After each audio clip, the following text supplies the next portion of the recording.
The Golden State Warriors reportedly refused to trade Jonathan Kuminga for Alex Caruso when the Chicago Bulls tried to acquire the Congolese forward. According to ESPN's Anthony Slater and Shams Charania, Warriors governor Joe Lacob nixed the trade for the two-time NBA champion a few seasons ago. Lacob has remained a staunch Kuminga supporter and vocal believer in his long-term future, wrote the NBA Insiders. He voiced an unwillingness to include Kuminga in a proposed trade from Chicago for Alex Caruso a couple of seasons back, sources said, and was still glowing about Kuminga's performance in May after he rose from out of Steve Kerr's first-round rotation to the team's leading scorer in the second-round loss to the Minnesota Timberwolves. Kuminga showed out against Minnesota. As the ESPN report noted, Kuminga, after receiving 4 DNPs in the first round of the 2025 NBA playoffs against the Houston Rockets, showcased his ability in the semifinals series against the Minnesota Timberwolves. In the 5 games against Minnesota, Kuminga led all Warriors with 20.8 points, 3.0 rebounds, and 1.2 assists at impressive shooting splits of 54/42/74. Kuminga received the opportunity to play a key role after Steph Curry endured a hamstring injury, ruling the sharpshooter out of the lineup. After scoring a career playoff-high 30 points in Game 3 against Minnesota, Kuminga said his confidence came back and he was hungry for more success. "It's not easy," Kuminga said of his erratic playing time via NBC Sports Bay Area. "It's very tough. I think the only thing that kept me ready was watching how we play, working out every other day, and just watching film. I think that was the only preparation. It's not easy, especially when you don't get too many opportunities to be out there." What next for Warriors, Kuminga? "I can do all that in my workouts and stuff like that, but if you're not in the game, it's different and more serious. Just within the time, it keeps getting better.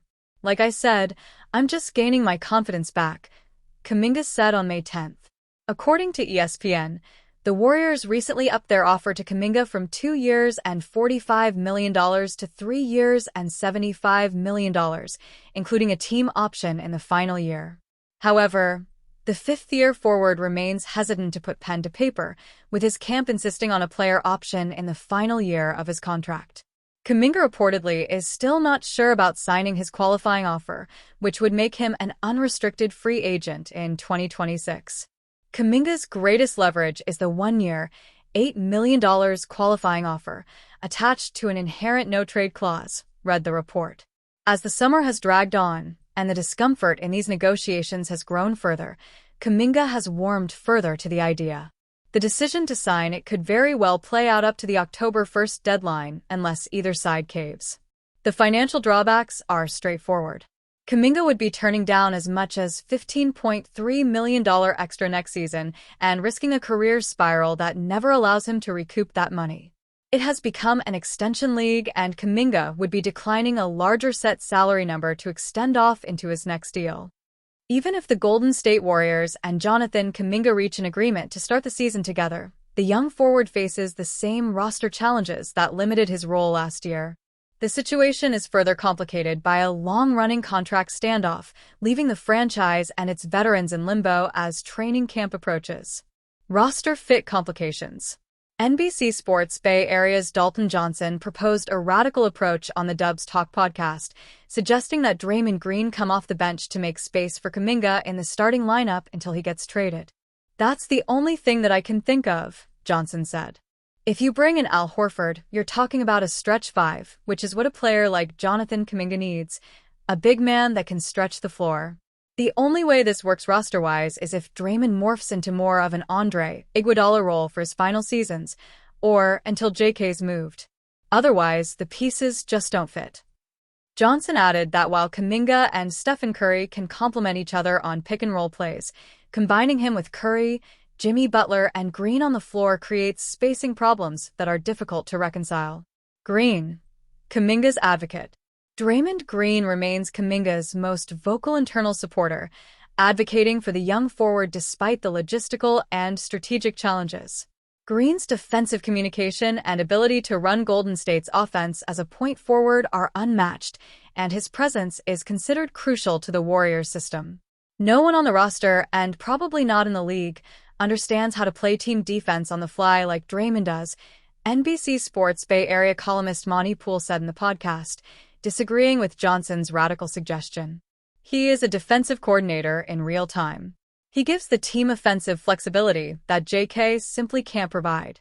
Kuminga isn't a point forward and won't take on the defensive communication role. Kuminga's system challenges. Kuminga's athleticism and scoring ability are undeniable, but his style clashes with the Warriors' offense, which prioritizes spacing, pace, and Curry's shooting gravity. Steve Kerr, going back to the beginning, JK doesn't fit the Warriors' ensemble style, Poole said. He has improved his individual skills and can involve teammates better, but he will never seamlessly fit alongside Steph, Jimmy, and Draymond. Spacing becomes an issue, and he's not a 2 or a 5, he's a 3-4, which overlaps with Jimmy and Draymond. Poole noted that the Warriors took off in the second half of last season after the arrival of Butler and while Kuminga was sidelined by a significant ankle injury. Contract standoff. Adding to the complexity, Kuminga has yet to finalize his contract. According to ESPN's Anthony Slater and Shams Charania, the Warriors offered a 3-year, $75.2 million deal, including $48.3 million guaranteed over the first 2 seasons, but the forward is resisting the team option on the final year. Kuminga's camp, led by agent Aaron Turner, insists that the final year be a player option, a move they frame as a gesture of goodwill and control for the young star after years of uncertainty over his role. I talked to Aaron Turner, Jonathan Kuminga's agent, and the message is simple. Turn the team option into a player option and the deal is done, Slater said on NBA Today. Kuminga would not only sign it but fully buy into the team's mission of helping Curry and Green chase a 5th championship and giving Butler his first.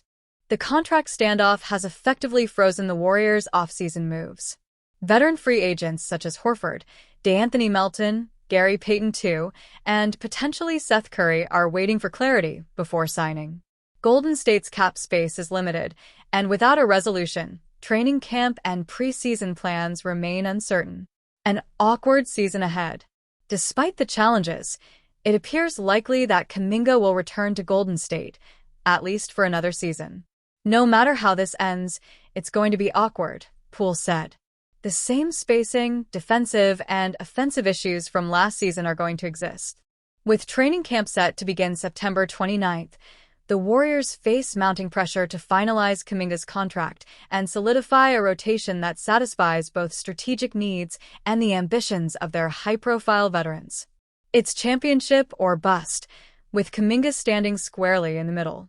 The Golden State Warriors are reluctant to trade Jonathan Kuminga to the Sacramento Kings, his reported preferred destination, per insider Sam Amick.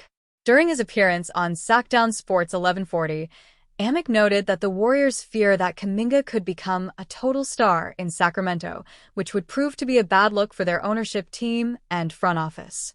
There is a sense from some people involved that there's a real reluctance not only to finally quit him, if you will, but also to see him go up the road to another Northern California NBA team.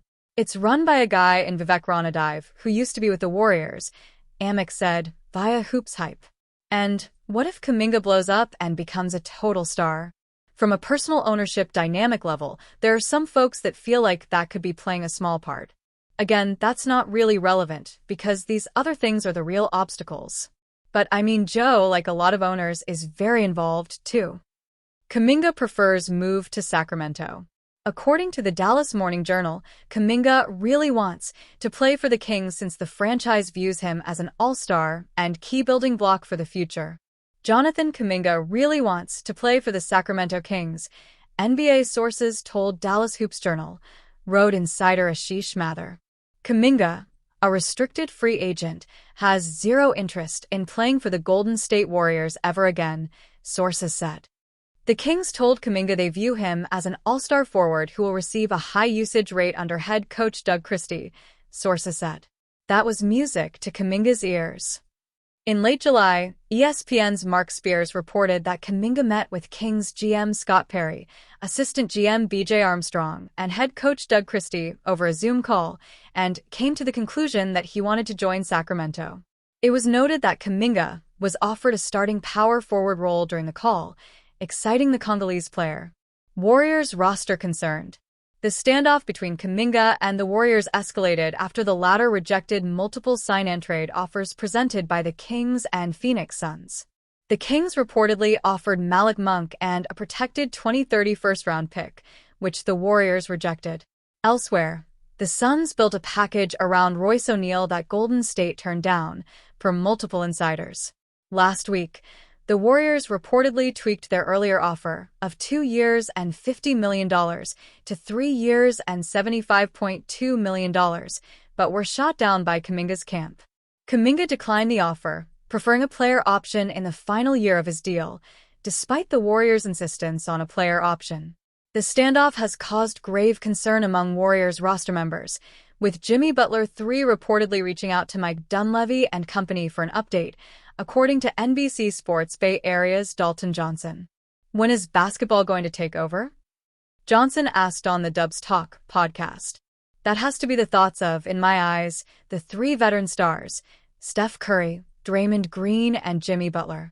In that ESPN article, they mentioned that Draymond Green and Jimmy have checked in and reached out to Jonathan Kuminga. I can confidently say that Jimmy Butler has also reached out to the team and been like, "What's going on here? I just wanted to know the plan."